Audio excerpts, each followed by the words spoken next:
Here's a little rendition of things they don't teach you in apprenticeship school. How to start a hole saw with no arbor.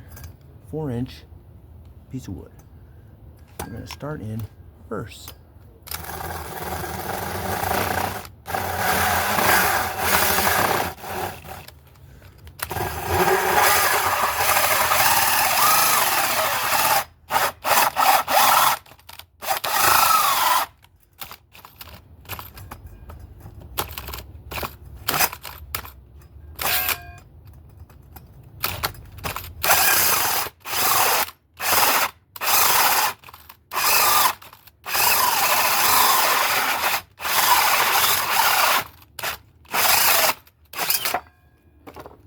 Takes a little bit of control, but you can handle it.